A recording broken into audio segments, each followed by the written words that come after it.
What's up, guys? Subzeric here, back for another VOD review. Today, doing another game on the new patch, as all games will be at this point. We are VOD reviewing Riri, the Japanese player.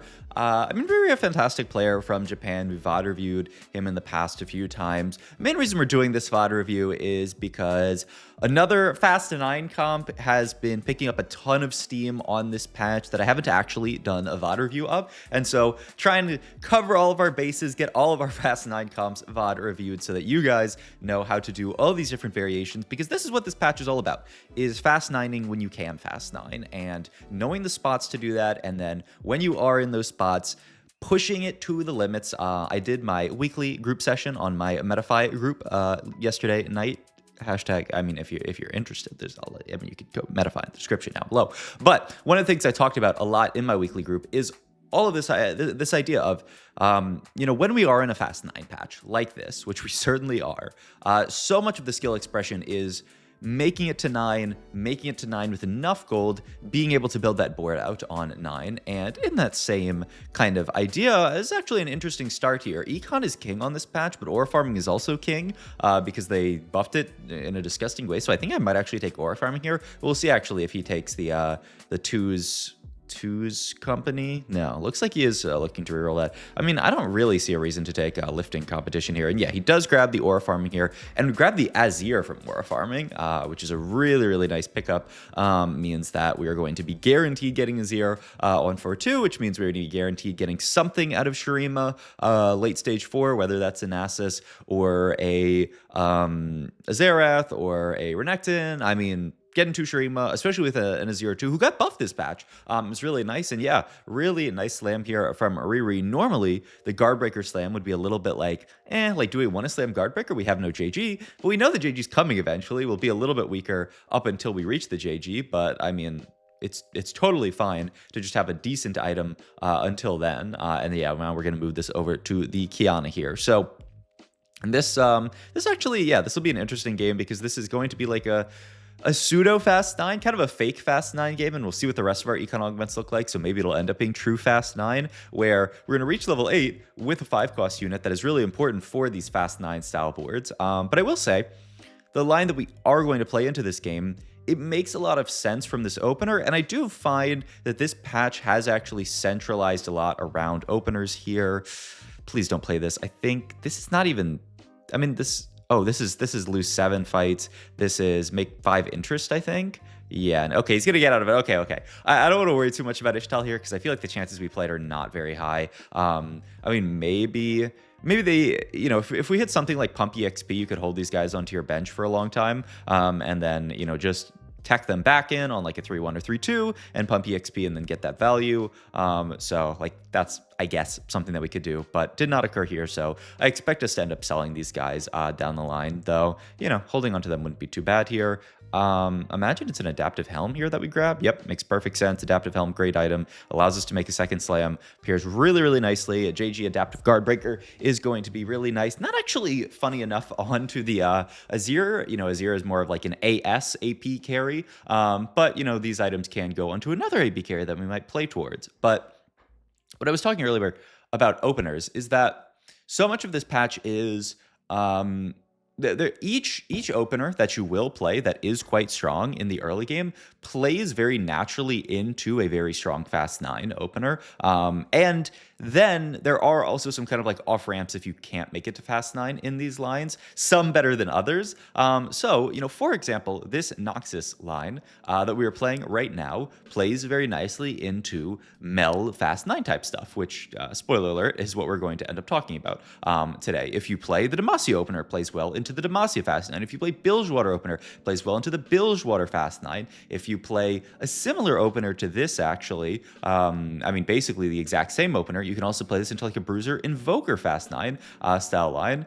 So there's all of these different early game lines that are all pretty strong that you have to play, and then kind of extrapolate in your mind, okay, we're playing this opener, so we should very likely play into this Fast 9 comp, which actually, yeah, we're going to team planner out a little bit. I mean, Azir Mel is not that much of a team planner, but it is going to be the core of what we're going to play later. The Monkey King, very nice to fit on this board. The Swain, obviously, you're going to want if you're going to be playing around these guys. So we didn't, team planner out the full board there, but we team planner out some of it, at least.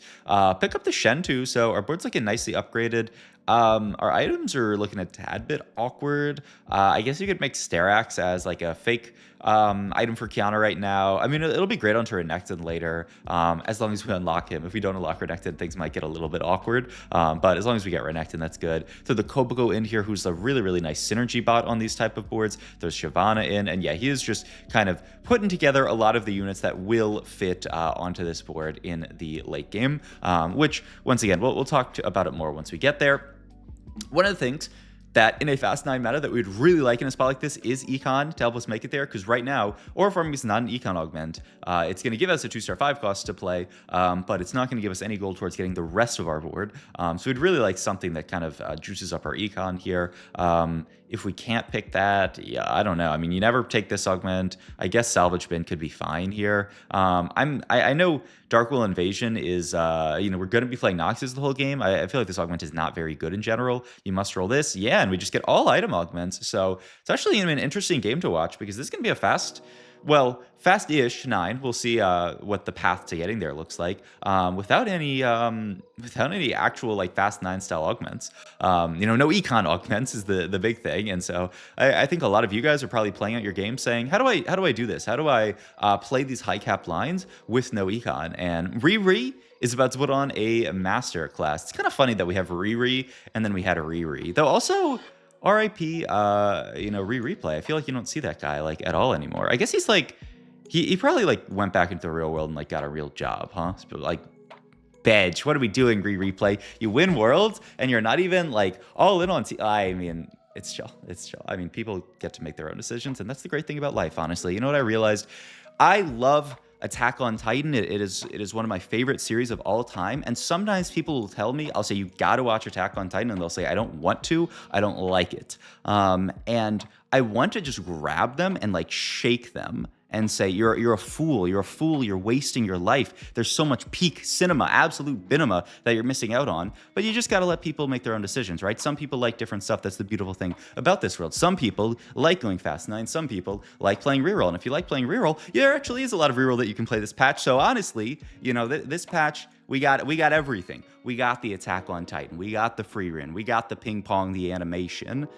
All Binema, by the way. I will say one of the things that is helping us towards potentially Fast 9 is hitting a lot of these units that are actually kind of important on this board. And look at this. Wow. So he is going to salvage her down these items and then kind of pivot into, we had all of these AD frontline items built, but he's actually, going to pivot into more of a making the Gwynsu's Rage Blade for the Draven, because now we have the Draven in the mid game. And this, with Salvage Bin, doesn't have to stay on Draven forever, but it will allow us to tempo a little bit right now. And then we can put the kind of like crit style items onto the Mbessa here. Only downside, of course, is that we do not have I want to say Executioner, a Vanquisher in for this Mbessa right now.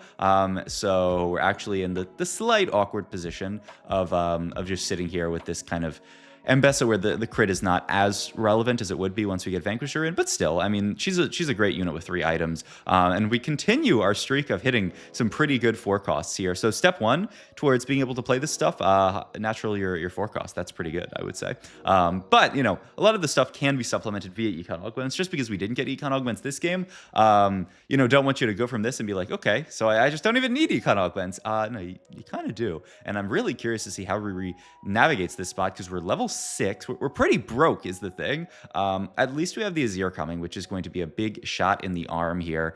Is going to make us a lot stronger here. Drop the full, the blue buff. We'll see what he wants to go for. I mean, we have the ability to make Adaptocone here. Yeah, he's actually going to make the blue buff, though. I was looking at this. I mean, it makes your item economy a little bit better here. Adaptive is Mel Medarda's best AP item. We've kind of talked about this before, just because it gives her extra mana gen on her suck, where she sucks the mana out of the people with her balls. And so getting extra mana gen on that from adaptive is really nice. At the same time, a blue buff's a blue buff. Also, look at this really nice little stabilization on 7 Noxus. The board actually really strong for the moment here. Have to imagine this is going to be the take for us. Oh, I'm actually curious about this because I saw somebody talk about this idea of potentially, okay, well, we didn't even take it, match. So I saw somebody talk about this idea of if you take an augment like this that gives you like 5 costs in orbs, and then you leave the 5 cost in the orbs, can the orbs change if you unlock a 5 cost? My intuition is no, but I have not tested it. So if anyone has tested that and has done a thing where you kind of like, you grab this right now, and then on 4-2 you unlock Mel, and then you open this up and then it has a Mel in it, let me know, because yeah, it's just, it's not something that I've tested, but it's actually like quite consequential on a patch like this. And yeah, we know we really want econ in this spot, so we're going to take the malicious monetization. We have the spike coming here with the Azir here, so we can make that Gwynsu's onto Azir. We can move adaptive down to backline, and then throw a lot of these items on, you know, units like Ambassa, units like Swain here. We must be strong for the malicious monetization, but this is, you know, we were always kind of trying to figure out, okay, what is the path that we're taking towards 9? And malicious, a great path towards 9, especially when we do get that spike of the Azir. Our board's going to be pretty strong here. There are going to be a lot of other people. I've talked about this ad infinitum, how, you know, in a meta here where there's all these people who are wanting to fast 9, it is a lot easier then for you to make it to fast 9. And I mean, that's exactly what Riri was doing in this spot. He has a triple item Azir. The whole rest of his board is 1-starred. This is normally a board, especially pre-Azir buffs on this patch, that you'd expect to lose a decent amount of these fights, or at least, you know, not win convincingly. But instead, you know, all these other people who are looking to fast 9 are actually going to get cleared by us. We rotate into a reroll board. Man!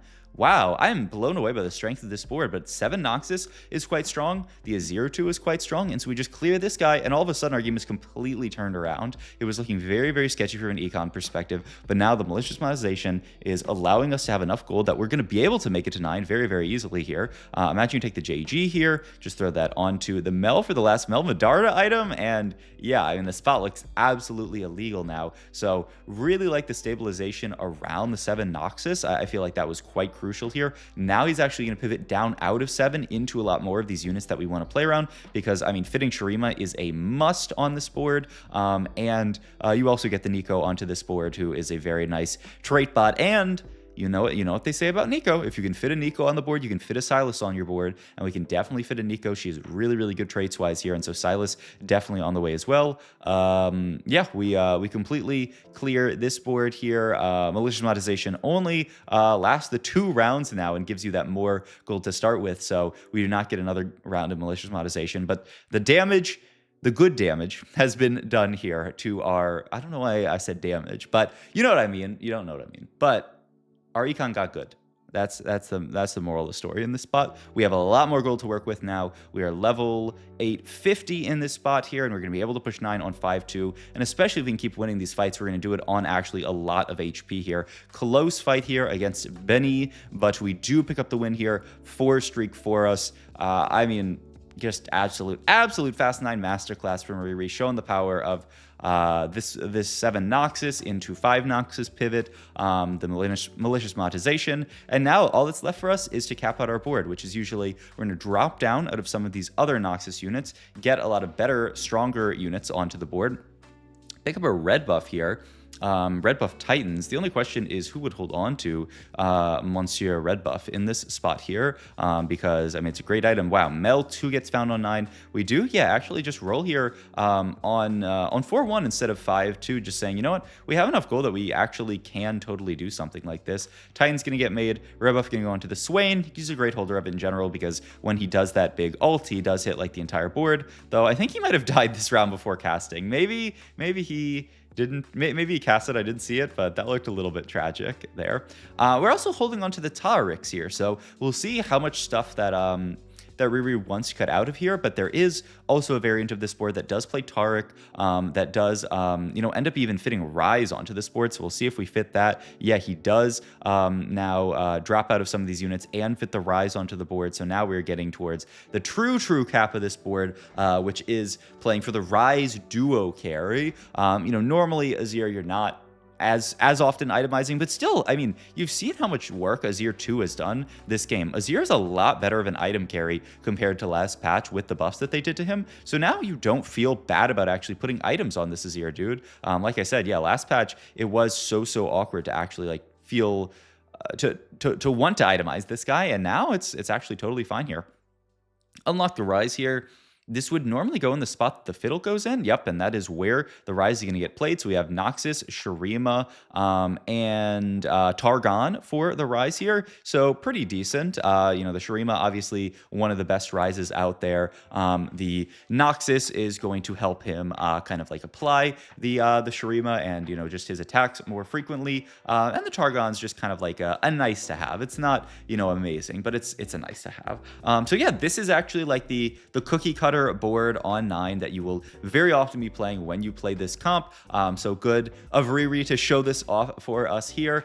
We also can now move the red buff. Oh, we're going to reforge this into Void Staff Sunfire. Then we can reforge these and make a Nashers with no spell crits.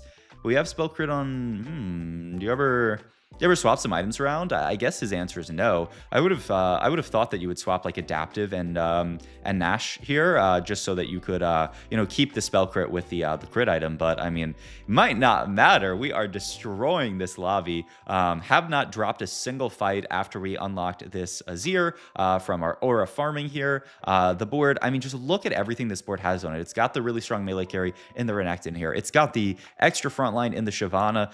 It actually even has a fallback. Oftentimes I talk about in these Noxus style lines, what you really worry about is missing out on Swain 2 and then having no frontline. And we've actually had that happen to us. We have no Swain 2, no frontline, but it has actually a fallback on this board of hitting a Taric 2 as well. So that's another unit that you can play for as just, a +1 on this board. Get some extra frontline when, otherwise you would not be able to play for it. Belt gets farmed up here by our Rise's Shurima bonus, so we have the ability now to make a lot of stuff. You could turn this into double Nash, but I do think you're pretty happy with the fact that you have a more shred and heal cut after like not having it the whole game. So maybe we will just keep this belt as a belt and slam something later down the line. I mean, it must be a JG, right? And then you just throw this onto Rise and boom, your items are solved. Yeah, this looks amazing. Oh my god. I mean, really also salvage bin masterclass from Riri here. And ooh, look at this, what we saw in our shop here. Double Garen gets picked up here, and talked about this a million times. We already mentioned it in this VOD. You do want to play a Silas on this board. I mean, any comp that you can play a Silas on, you want to play him on. And this board is no exception to the rule here. Also, look at the work Azir doing. The rest of our frontline goes, or the rest of our backline goes down. Azir almost does 10,000 damage. Azir might be back, baby. We're going to roll on 9 here, interestingly enough, because we know we have a lot of upgrades to find here. Is that also, I don't know, we're hovering that other player's board. Is there like a 3-star? No, there's not some kind of 3-star forecast. I'm actually surprised we rolled on 9 here just because we're not that far off of 10. But I guess we're still waiting on a little bit of stuff. The main thing is we are waiting on getting that Silas, and we're waiting on Rise 2. But yeah, I'm actually kind of surprised that, I mean, just shows the value, how highly he values the Silas. Silas can do a lot of damage if we can get items onto him. I mean, even if we can't, he's still just a very solid random unit onto our board. And so, yeah, that is the idea there. Top 2 locked in for Riri, and so it's just us and the final player here. And we're already holding on to the Lucian Senna, who does not provide a trait to this board for Rise, but does provide a really, really, really good passive onto the board. And so that is very frequently going to be your level 10 on this board. Fiddlestick's another unit who is, essentially traitless, but has a very nice passive that you can play around. So, it all works onto this board, though we might honestly not even need it. The Renekton doing monstrous work here, the Azir doing monstrous work, the Mel doing monstrous work. Also, how close are we? Yeah, I was about to say, did we just farm? I think we just farmed a Radiant item. I thought I saw 260 there as the stack count here. And if that's the case, then this game might be wrapped up. Boom, there it is, a Radiant GS. Oh my god, I can't watch. We just spawn in the Lucian and Senatu.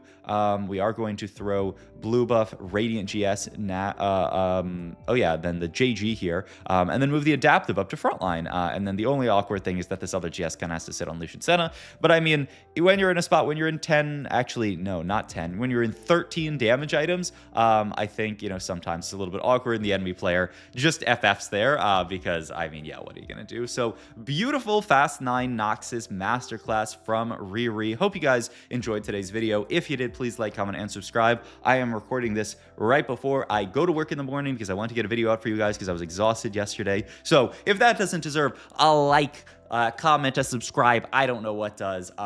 Check out my links to my Twitch and my Metafy down below, and I will see you guys in the next video. Thanks for watching. As always, happy Friday. Bye-bye.